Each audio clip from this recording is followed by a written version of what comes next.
to tell you that, well, first of all, I want to clarify, I'm a volunteer president of the region here, and I have been with the Red Cross for 9 years now. And I'm here to give you an update of where the money has gone and what we're doing there, because, you know, Haiti is a long ways away. So, I won't speak for too long, but I will leave time for any of you who want to ask any questions. So, in terms of what's happened, within 12 hours of the earthquake being hit, the Norwegian Red Cross had mobilized their field hospital with 70 beds that can accommodate 70 beds and treat 300 people a day, and it was en route to Haiti. So this is obviously not just a Canadian Red Cross effort, but it's a worldwide Red Cross effort, and the Red Cross is one body throughout the entire world. All of us work as sister organizations. So we have people from all over the world. Currently, there are 400 Red Cross personnel already on the ground. And we've had supplies come in from Colombia, from Brazil, from Norway, and obviously from Canada. Now, Canada, uniquely, we are definitely the lead societies that are helping the Red Cross. Simply for one very simple fact, we're fluent in French, and a lot of and we also have one of the largest diaspora of Haitians around the world in Montreal, approximately 100,000. So we were quickly mobilized, and we have people who actually have worked in Haiti, so know the language, and they speak Creole, which is really very important. So the money that is being spent in the Red Cross it goes towards the Haiti Fund. And the monies have really been directed towards, first and foremost, emergency shelter, food, water, and eventually we're also providing psychosocial programs, because you can imagine the trauma that they're facing. In relative terms, this disaster is considered one of the worst humanitarian disasters in history.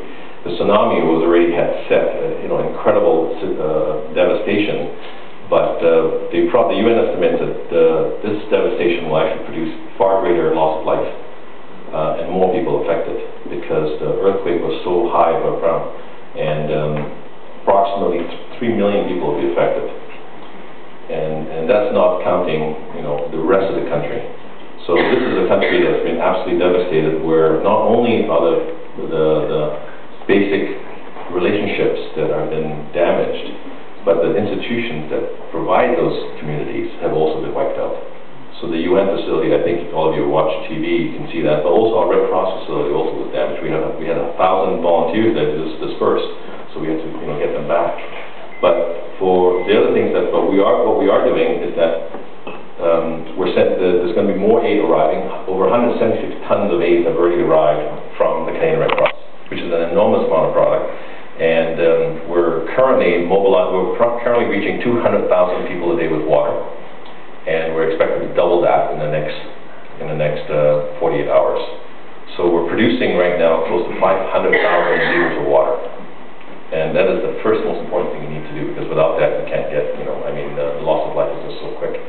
And but one of the programs that we do have, which always is probably the most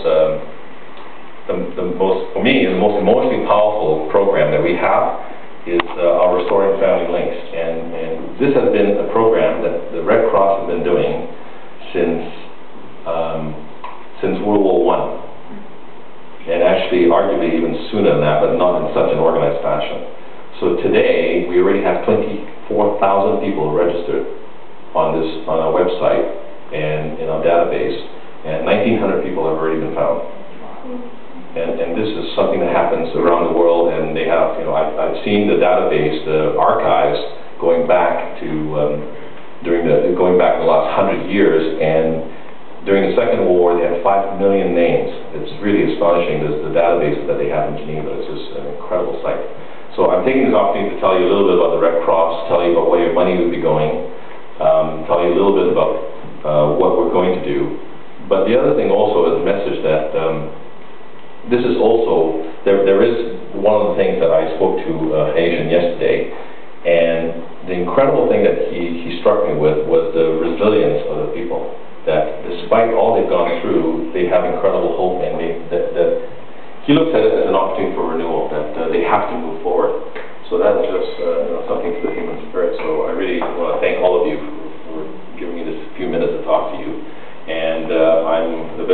any questions at all, please feel free to ask. I have a question. Just, through the bits that I heard and observed, i.e. that the Haitian government is quite corrupt, and that, the U.S. is looking after aid, and then just, I think yesterday, I heard a Haitian being interviewed on TV saying that, don't let the government get involved in the distribution of aid because they'll just take it and sell it back to us. And then yesterday I heard an interview with the president of Haiti saying that he wants to get involved, they want the government to get involved in the distribution of aid. So how do I know that, my donation isn't going to, help the government out? That's an excellent question, and corruption probably exists in a lot of countries in a way that is appalling for us. That they would trade, for a small amount of money somebody's life, and we're not, I'm not here to try to determine the morality of it, but the corruption does exist. What we try to do is that we try to at least develop systems that allow us to be able to deliver those aid, knowing full well that corruption does exist. So I can't speak for other NGOs, but I know that one of the main principles of the Red Cross, of how we deliver aid, is through our own workers. So what makes us uniquely different from most other agencies is that we have a distribution that's on the ground. So we would have so we spend a lot of time building that distribution, and we've been doing it for years. In Canada alone, we have 30,000 volunteers that, you can imagine it takes years and years of training and education and developing just to maintain this relationship. So in Haiti, we have 1,000. In a country that was in Liberia, in West Africa, this was a country that was in war for 2 years, for 14 years. We had 3,000 volunteers. So for us, the best way to deal with that corruption is to deliver it ourselves. And when we deliver it ourselves, we're actually delivering with local people. The money is going directly to the programs that we provide.